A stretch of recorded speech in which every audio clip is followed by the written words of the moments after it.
So I'm in the drive-thru at McDonald's not long after we moved here, and I ordered Diet Coke, $4.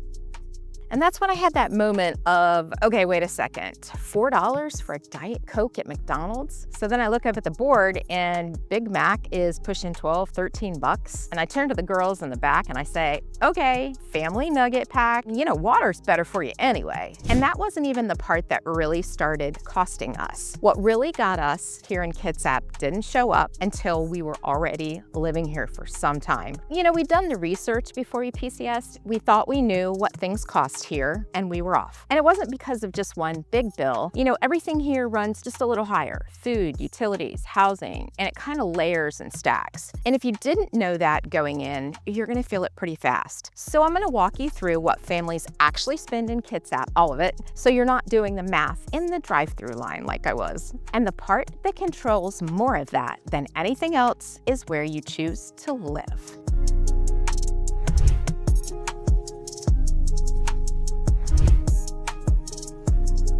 Where you land here changes what your day looks like and what it costs you every month. And you don't really see that when you're just looking at homes online, If you're going to Bremerton, you're usually looking there first. Closer to base is easier on your day, yes, but you're paying more to get in. Now on the north end, Silverdale, Paulsbo, you're typically seeing price per square foot in the $295 to $310 per square foot range, up to $330 or so in Paulsbo. Sometimes higher, yes, depending on the home. And for a lot of families, that puts you in the mid 500,000s or up to the 700,000s depending on size and condition. Now when you go south to Port Orchard, that number is going to come down a little bit. You're more in the 280, low 300s per square foot. So now you're seeing homes mid to high 400s, 500s, sometimes 600s. On paper, it looks like you're saving money versus northern, but that's not necessarily all the cost. Price per square foot tells you what you're buying, but it doesn't tell you what it's going to cost to live there. And that's the part that a lot of people miss. And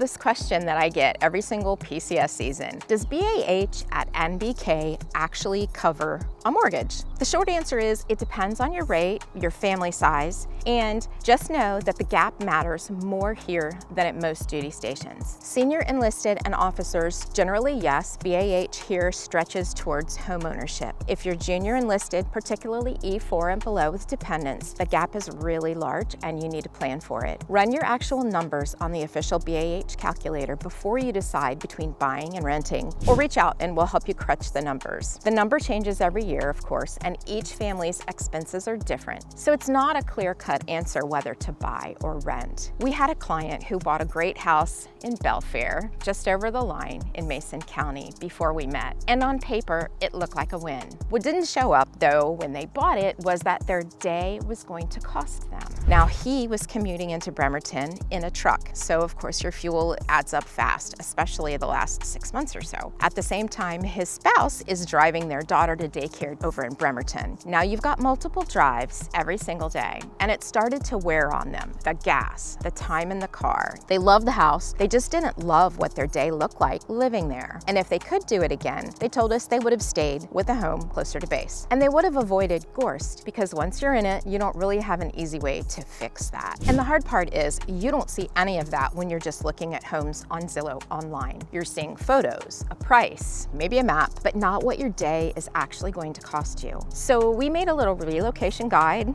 happy to send it over. It walks through the neighborhoods, the commutes, how people actually live here day to day. It's linked below if you want it. And if this is the kind of thing that's actually useful, please hit subscribe. We cover every question military families have about this duty station and your move here. And there's a lot more where this came from. We'd love to have you stay around. And since we're talking about living on or near base, there's one more thing most families find out a little too late. This is the thing the sponsor letter doesn't tell you. If you're living on base at Bangor, you don't just get assigned to one school district. You actually get to choose Central Kitsap or North Kitsap. At Jackson Park, it's Central Kitsap or Bremerton. Most families don't find that out until after they've already enrolled, because the default paperwork just puts you somewhere. Make that call on purpose. And if you need help sorting it out, the school liaison on base is your person. That's exactly what they're there for. Now here's one great thing Washington has going for it: no state income income tax. If you're coming from Virginia or California or anywhere there's an income tax, that is going to give you some real savings in your pocket every month. Worth factoring in when you're doing the side-by-side comparison with your last duty station. There's the flip side though, and I want you to know now, not later. When it comes to selling your home, Washington has an excise tax on the sale, and it's not small. So if you're buying here and then know you're going to PCS out in 3 or 4 years, just have that conversation with your agent before you close. It shouldn't stop you from buying, but it should be in your plan.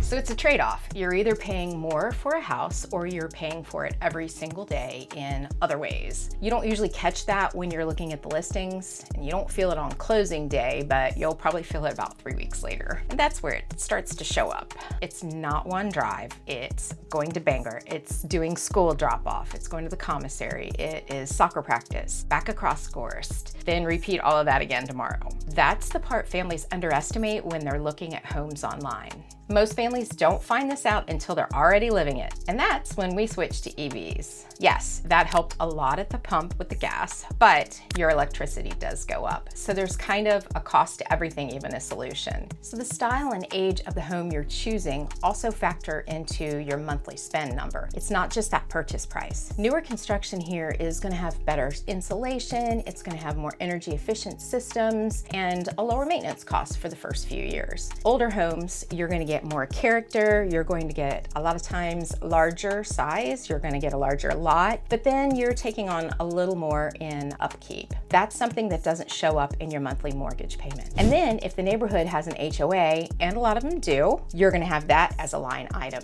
So fees in Kitsap are going to range anywhere between $50 and $300 a month, depending on what kind of amenities and what's covered. Landscaping, gated access. Some just cover upkeep of that maintenance of the front side. We call those HOA light. But the one thing that actually messes with their budget every single week is groceries. And this is where people think, you know, it's just a little more, but it compounds. Washington overall runs about 10 to 15% higher than the national average for everyday grocery items. And you're going to feel that really quickly once you're here. It's not just one item, just meat, just eggs, whatever. It's everything in the cart that's just a little higher every single time. Produce is higher, dairy, eggs, all of it's higher. When you're feeding a family and doing that shopping every single week, it's going to show up in your monthly budget pretty fast. Here's where you can actually roll some of that back. We have 2 commissaries here, a small one at Bremerton and then the larger one at Bangor. Bremerton is great for a quick stop on the way back from the ship, and Bangor though is where you're going to do your full weekly shop. It's a much larger store. Both are worth using, especially for meat, dairy, eggs, produce. That's where you're going to see the biggest difference. Also prepackaged foods. Off base, most families are rotating between Fred Meyer, Winco, Costco, Walmart, Safeway, depending on what they're buying. None of them is really cheap compared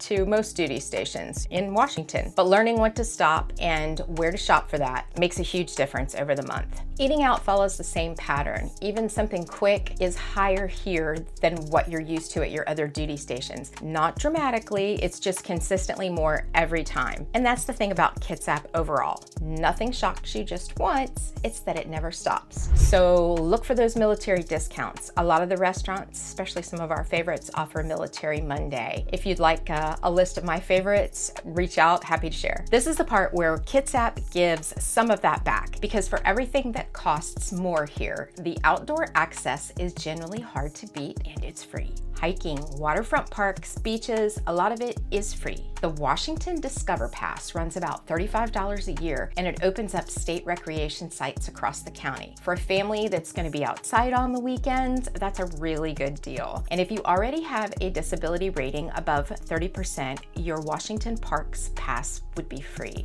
There's water everywhere here. You're surrounded by it, and you don't have to pay to use it. Kayaking, fishing, walking the trails along the Sound. The outdoor life is really a big part of why families who land here stay when they retire. For military families, we have another layer. The theaters on base, Bangor and Bremerton, are legitimately cheap. We're talking a few bucks a ticket. Bremerton has a bowling alley too. The gym, the commissary runs we already talked about, and kids will be excited to hear that there's a skate park on Bangor too. Hey, some big kids, we don't judge. When you add it all up, a family can have a really full week without spending much time at all off base. It doesn't cancel out everything else, but it does mean your entertainment budget doesn't have to be what it would be somewhere else. This is where two houses that look the same stop costing the same. Same county, different setup. Here's your PCS juice for this one. This catches almost every family off guard, and it's not in any relocation packet that I've ever seen. Two houses, same county, same size,